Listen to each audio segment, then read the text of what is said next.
And one of the first responders had a flashlight, and she said, "I see an eye, I see an eye." But she didn't know if it was a live She eye didn't know or if they just... were alive. Hello again, dog lovers. Thanks for coming back to Rescued by a Dog, the podcast about dogs that have actually saved their owners' lives. I'm Laura, and this season of the podcast is entirely listener-supported. There are 2 ways you can support this podcast for as little as $5. First, you could just Venmo me $5 or whatever amount you want to send at the handle Laura Bama. That's Laura, B as in boy, A, M as in mother, A. Or you can go to patreon.com/Rescued by a Dog podcast. Again, that's Patreon, spelled Patreon. So patreon.com/Rescued by a Dog podcast. When you join the Rescued by a Dog community on Patreon, your $5 a month will help me to continue sharing these moving stories. Today you're going to hear from Bill and James, whose home in Ketchikan, Alaska, was completely demolished in a landslide, with themselves and their dogs, Cassie and Alani, inside. Hi, Bill and James. Hello. And Bill and James's baby. Which baby is this? Well, this one is Alani.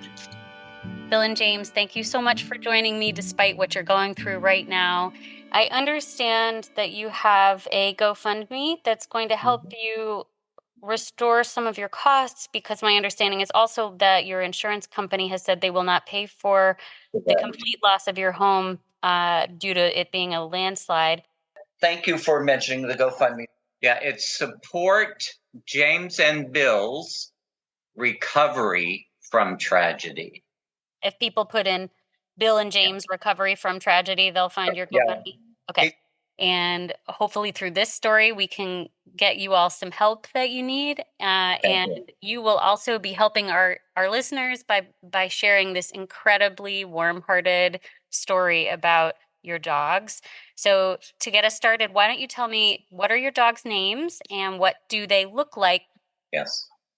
So Cassie, she's our oldest. She's an 8-year-old wire hair miniature dachshund, who's actually more of a silky than a wire hair, but she's a beautiful blonde, your basic long hair dachshund, and has all of the dachshund traits that you will find. She loves to cuddle. She's very affectionate, and she loves to eat. Cute. And her biggest thing is she loves to chase things, but as soon as they turn around and look at her, she comes running back, screaming at the top of her lungs, no matter what it is. So she did tree a bear, and once it got up the tree and it looked down at her, she growled and she ran off. She's a great little girl. And then Cassie, Bill will tell you about Cassie. Alani. Bill will tell you about Alani. Alani is 4 years old. Yes, I'm talking about you. And we got her in Las Vegas. So she's our lucky dog. She's a Maltese Shih Tzu mix. About 10 pounds. Yes. We like to think of her as a Malshi, but I love this joke, so bear with me. On bad days, this breed is called a Shih Tzus. She has the typical Maltese face, the white with the touch of the tan cut through. And she's 4 years old. And the two of them are literally inseparable. More so now than before the accident. So Sunday, 2 weeks ago, we were just packing our last box and putting it out ready for the barge company to come pick it up Monday morning, because we had sold our house to close on the following Wednesday. And then Bill and I had purchased a house, or were purchasing a house in Puerto Rico. And we had just finished packing the last box and walking through the house and kind of saying goodbye to it and talking about how much I loved the house and I was going to miss it. And 20 minutes later, our lives turned inside out and upside down. There was a devastating landslide that took out 3 houses totally, one of them being ours. The house caved. It's a 3-story house. The house caved in and dropped top floor into the center floor into the basement. I was actually saved by our sofa. It threw me, when the house rolled 47 feet down the hill, it threw me into the ceiling and back to the floor. And when it threw me back to the floor, when the ceiling collapsed, it collapsed on our sofa. I was at one end of the sofa and the dogs were at the other end of the sofa. I was cognizant of what was going on within a few moments. And I was calling out for Bill because I didn't see him. I hadn't heard anything from him. I was calling out for the dogs. I couldn't hear anything from the dogs. I was getting no response at all. I dislocated my shoulder and cracked 4 ribs. It took me about 20 minutes to get out, at which point, about 10 minutes into that, Bill responded to me, so I knew he was okay. But we still hadn't heard anything from the dogs. There was no sound, no movement, nothing. And we started at the beginning to fear for the worst.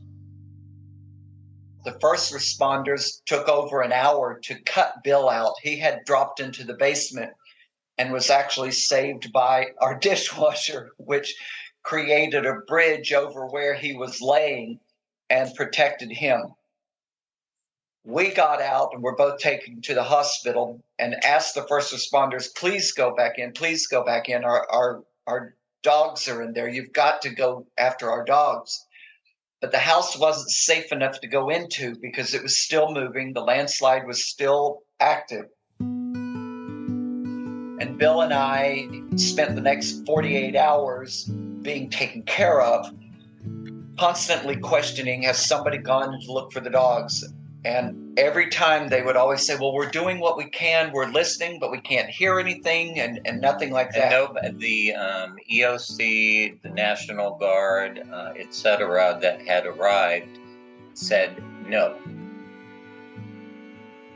We understood on the one side because of the safety for the first responders.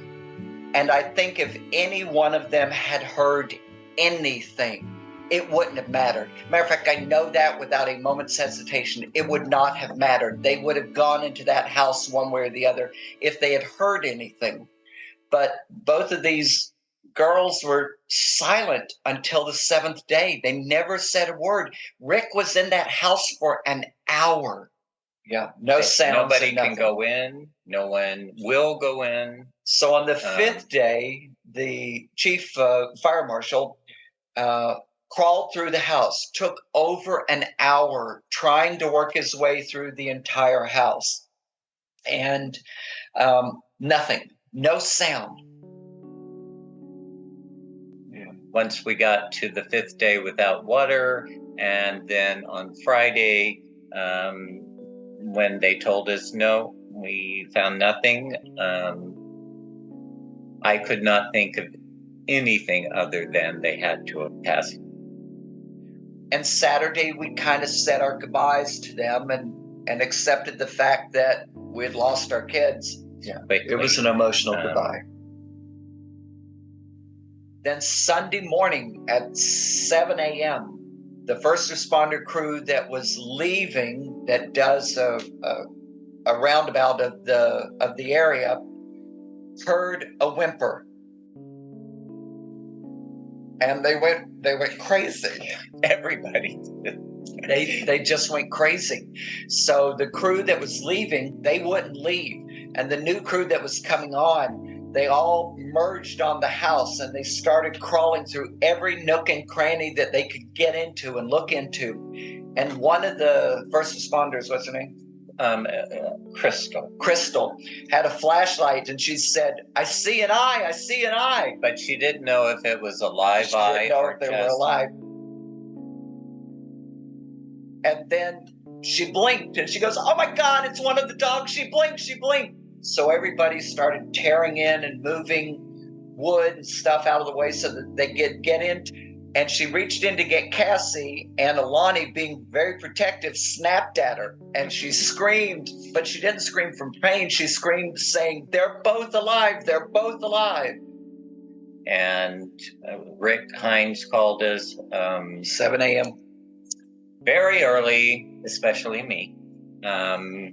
So when he called, I thought he was calling to say that they found the bodies.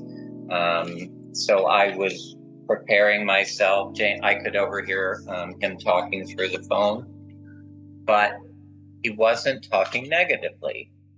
And he had a sparkle in his voice that suddenly I'm thinking positive. And when he said they're both alive, I could not retain myself and started crying hysterically. And I actually had to cover my head with a blanket to hide the sounds because we were at an Airbnb. By the time I figured out how to put my leg in my pants, we were out the door. So we were driving. I remember getting there and seeing everybody, but it was like we were in slow motion. And all of them, all the first responders and firefighters and paramedics were all standing around the dogs. They had been passing them back and forth. Lined up, holding them. They called an ambulance to take us and the dogs to the vet. And it was just, it was so emotional for everybody. The entire city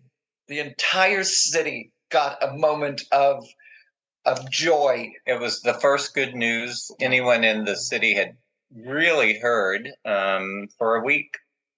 Just everybody was in tears. It was surreal is the best word to use, because it wasn't until we were actually seated in the ambulance holding them that it actually settled into the fact that, we're holding them and they're fine and they're trying to kiss us and, that sort of stuff. And 24 hours ago, we had laid them to rest mentally.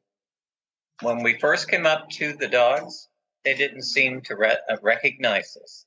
And I found out later that's because each of the 13, 14 fire people that were there had passed them around, and they were just so excited to see people and to feel that there was love among them, that they were being passed to us, and it wasn't until they looked up in our eyes that they figured out who we were. Yeah. And how did you know they recognized you in that moment? What did they do? Well, they lots of licks, lots of tongue up my nose, that kind of thing. Yeah, they had been polite, gracious, and a little animated with all the first responders, but they just went ballistic when they realized that, this is Dad. Yes. In fact, just a side note, someone told me 2 days ago that she had not seen me smile once until I was handed our dogs. And ever since, I've had a big smile on my face. So I know personally without them, I would not be carrying on well. So we started getting phone calls because they broadcast it out over the news immediately, the local news here. And we started getting emails and texts and phone calls and people crying and carrying on. And they took us to the vet. The vet was amazed. She was there waiting for us, opened the door. It was Sunday after, midday. Yeah. And they're normally closed. And she was there and she was amazed at what good condition they were in. They had been found sitting on their spot on the other end of the sofa that had saved me, saved them. I couldn't see them because of the way the roof had fallen. But now, it's been a week later, and you wouldn't, other than they're a little gun shy, loud noises will startle them, and they're not quite as comfortable with strangers yet as they were. And they, like I said earlier, all of our dogs have slept with us. They sleep different now. They don't just sleep on the bed, but they Cassie has to touch me, and Alani has to touch Bill. They didn't just rescue us, they rescued this entire community. Everybody in Ketchikan. I mean, we have 8,000 people that live here, but I don't think that there's a single person in this town that wasn't lifted up that Sunday. Everybody we saw in the grocery store, 5, 6, 10 different people would stop us. Can we take a picture? Oh, you're the guys, they're the dogs, and can we pet them and that sort of stuff. My wife cried, or my mother cried. She was in tears for 10 minutes. To those of us that have had dogs or cats or animals in your life and are part of your life, they're an extension. We call them kids. We joke about it. They're our kids. And their family. And for a while there, part of our family was missing, and now it's whole again. I mean, we've lost everything, literally everything, except for our lives, the four of us.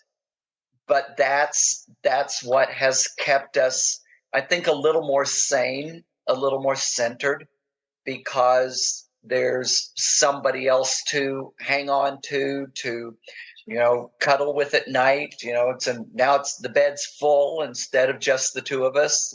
Everybody's there, and it centers you and it calms you.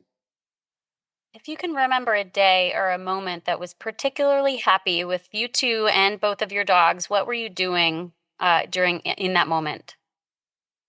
It can be just a simple walk down to see the whales, or that is such an Alaska thing to say. For most people, it's not a simple walk if you see whales, but that's hilarious.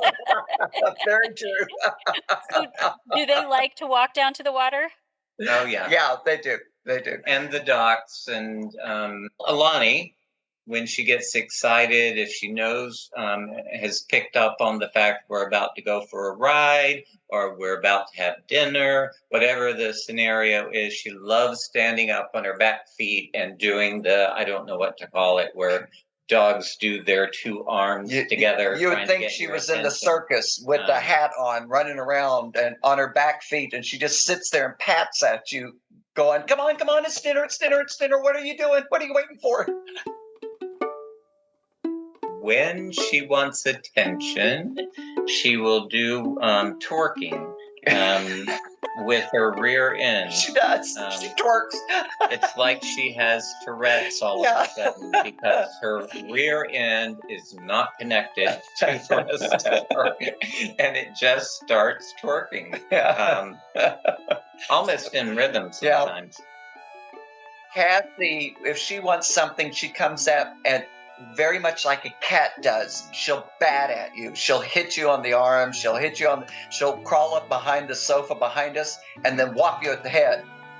She loves the window being down. Oh, yeah. And James didn't put down the window as soon as we got in the car. So she's over there taking her nails and scratching it on the plastic and batting the window. Going. And she'd look at him, put her paw back, scratch, look at him, and scratch.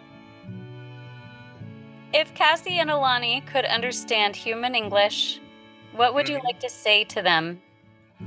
Thank you that you're okay. We're so blessed that you're okay.